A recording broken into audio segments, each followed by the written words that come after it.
Hello guys, welcome to SSD Educational Classes and I am your friend Kashish Mehra and today we are going to study about the sources of finance. तो आज हमें देखना है कि finance जो रहता है, जो कि हम प्रीवियस वीडियो में ऑलरेडी पढ़ चुके हैं, तो कहाँ कहाँ से पैसा मिलता है किसी भी कंपनी को अपना बिजनेस स्टार्ट करने के लिए। तो एक टेबल आपके सामने प्रेजेंट दिख रहा है जहाँ पर already it is divided into two parts. Sources of finance is divided into two parts, that is it is on the basis of types of capital. There are two types of capital, that is owned capital and borrowed capital. अब जैसे कि नाम आपको समझ में आ रहा है, owned capital और बोरोड कैपिटल. ओन्ड कैपिटल मतलब रहता है वो कैपिटल जो खुद का है. कोई भी पर्सन अगर कंपनी में पैसा लगाता है तो वो खुद का पैसा पहली बार लगाता है. इट मीन्स वो पहले खुद का पैसा लगाएगा और अगर कम पड़ता है तो फिर वो बाहर से लेता है. जो भी पर्सन, जो प्रमोटर है, जो आइडिया लेकर आ रहा है, खुद का पैसा लगा रहा है, तो उसको हम कहते हैं ओन्ड कैपिटल. और ओन्ड कैपिटल भी है वो दो पार्ट में डिवाइड किया जा सकता है, शेयर्स और रिटेन्ड अर्निंग. शेयर्स भी दो पार्ट में डिवाइडेड है, equity shares and preference shares. Share क्या होता है वो आज हम इस वीडियो में भी देखेंगे. इसके अलावा रिटेन्ड अर्निंग वो पैसा होता है जो बिजनेस में प्रॉफिट है लेकिन उसमें से हमने थोड़ा सा साइड करके रखा है. वो भी आप आने वाले वीडियोस में रिटेन अर्निंग के बारे में डिटेल स्टडी देखेंगे. बोरोड कैपिटल क्या होता है? जो पैसा हमने बिजनेस से बाहर से लिया हुआ, एक्सटर्नल रहता है. अगर हम किसी भी पर्सन से बाहर से पैसा लेते हैं तो उसे हम एक्सटर्नल सोर्स कहते हैं. और वो एक्सटर्नल सोर्स हो सकता है डिवेंचर के फॉर्म में, पब्लिक डिपॉजिट के फॉर्म में, bond, ADR, GDR, bank, financial institution या ट्रेड क्रेडिट के फॉर्म में. तो आगे आने वाले वीडियोस में आप इन सब के बारे में डिटेल स्टडी कर सकते हैं.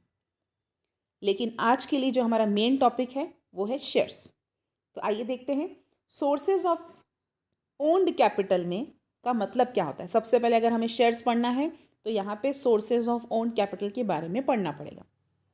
जैसे कि मैंने आपको पहले ही बताया था कि वो पैसा रहता है जो एक प्रमोटर अपने बिजनेस में लगाता है. Owned capital is regarded as permanent capital as it is retained only at the time of winding up. जो पर्सन बिजनेस में पैसा लगा रहा है ये सिर्फ उसी समय वापस ले सकता है जब बिजनेस वाइंड अप कर रहा है. और ओन्ड कैपिटल जो रहता है वो मोस्टली हम शेयर के फॉर्म में लगाते हैं. इट मीन्स एक किसी पर्सन को अगर बिजनेस स्टार्ट करना है और कैपिटल लगाना है तो उसको भी शेयर के फॉर्म में ही बिजनेस स्टार्ट करना पड़ेगा. उसको भी पैसा जो लगाना है शेयर के फॉर्म में निकालना पड़ेगा. तो सोर्सेज ऑफ ओन्ड कैपिटल जो है उसका मेन पार्ट है शेयर. तो आइए चलते हैं शेयर्स के बारे में डिटेल स्टडी करने. The term share is defined as section 284 of the Company Act 2013. Share means a share in a share capital of a company and includes stock. अब ये डेफिनेशन जो है वो सेक्शन 2 के हिसाब से है, जहाँ पे कंपनीज एक्ट 2013 के हिसाब से बताया गया है. शेयर जो है वो शेयर कैपिटल का एक पार्ट है.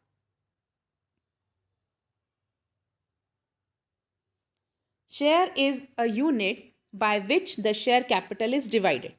जब हम शेयर कैपिटल को छोटे छोटे पार्ट में डिवाइड करते हैं तो वो एक कहलाता है एक शेयर कैपिटल. शेयर कैपिटल क्या होता है? एक पूरा पैसा जो बिजनेस में लगाया जाता है उसे हम कहते हैं शेयर कैपिटल और शेयर उसका एक छोटा सा पार्ट है. Share is a small unit of capital of the company. It facilitate the public to subscribe to the capital in smaller amount. और अगर कोई पर्सन अपना पैसा बिजनेस में लगाना चाहता है तो वो शेयर के फॉर्म में लगाता है. हर वो पर्सन जो पैसा शेयर के फॉर्म में लगाता है उसे हम कहते हैं शेयर होल्डर और वो कंपनी का मेंबर होता है. और शेयर्स के फीचर्स अगर हम आगे देखते हैं तो सबसे पहले फीचर में उसका मीनिंग ही बताया गया है. Share is the smallest unit in the total share capital of the company. Share capital का मतलब है पूरा शेयर का पार्ट और उसका एक छोटा सा पार्ट कहलाता है शेयर. ओनरशिप अगर हम देखते हैं, हर वो पर्सन जो शेयर को होल्ड करता है उसे हम कहते हैं शेयर होल्डर और ये कंपनी के ओनर रहते हैं. हर एक शेयर के ऊपर एक डिस्टिंक्टिव नंबर रहता है. अनलेस अगर वो डिमेटलाइज्ड नहीं है, डिमेटलाइज मीन्स ऑनलाइन के फॉर्म में नहीं है, तो हर शेयर सर्टिफिकेट पे एक शेयर सर्टिफिकेट का नंबर मेंशन रहता है. शेयर एक प्रकार से एविडेंस है कि हमने कंपनी में पैसा लगाया है. इसलिए a share certificate is issued by the company under its common seal. Common seal के अंदर शेयर सर्टिफिकेट इशू किया जाता है.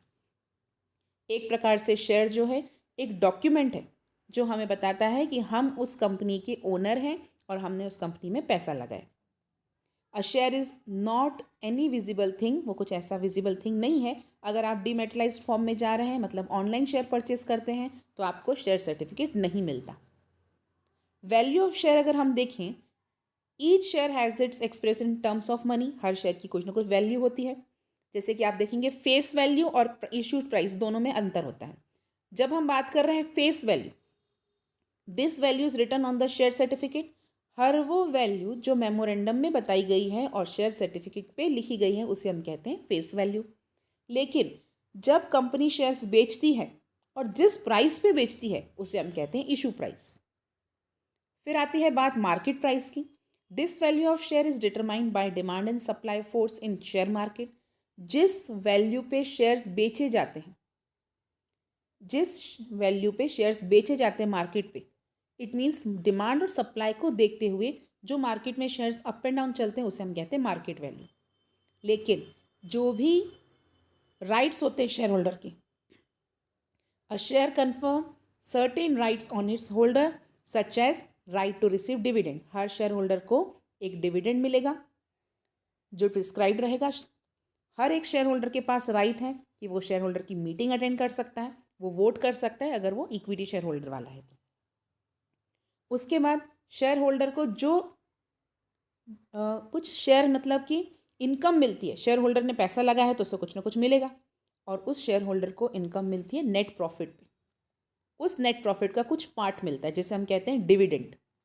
अगर कंपनी प्रॉफिट कमाएगी तो डिविडेंड देगी, अगर कंपनी प्रॉफिट नहीं कमाती है तो डिविडेंड नहीं मिलता। Transferability, share of public company are freely transferable. लेकिन प्राइवेट कंपनी के शेयर्स रिस्ट्रिक्टेड रहते हैं, वो शेयर्स को ट्रांसफ़र नहीं कर सकते। शेयर एक मूवेबल प्रॉपर्टी है शेयर होल्डर की, वो कभी भी बेच सकता है, कभी भी खरीद सकता है। और लास्ट 10th पॉइंट में बताया गया है share are of two kind, that is equity share and preference share. अब ये इक्विटी शेयर और प्रेफरेंस शेयर के दो आपको टाइप्स दिख रहे हैं शेयर्स के, एक है इक्विटी शेयर, एक प्रेफरेंस शेयर। इक्विटी शेयर और प्रेफरेंस शेयर को डिटेल में पढ़ने के लिए आपको नेक्स्ट वीडियो का इंतज़ार करना होगा। तो अगर आप नेक्स्ट वीडियो को देखेंगे तो आप इक्विटी शेयर और प्रेफरेंस शेयर के बारे में समझ पाएंगे, क्योंकि आने वाले वीडियोज़ में मैं पूरी डिटेल इक्विटी शेयर के फीचर्स के साथ से लेकर प्रेफरेंस शेयर के टाइप्स तक सब कुछ बताने वाली हूँ।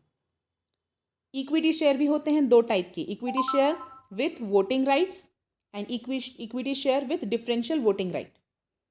इसके अलावा प्रेफरेंस शेयर भी दो टाइप के होते हैं, cumulative preference share, preference share होते हैं 8 टाइप के, cumulative preference share, non cumulative preference share, participating preference share, non participating preference share, convertible preference share, non convertible preference share, redeemable preference share और irredeemable preference share.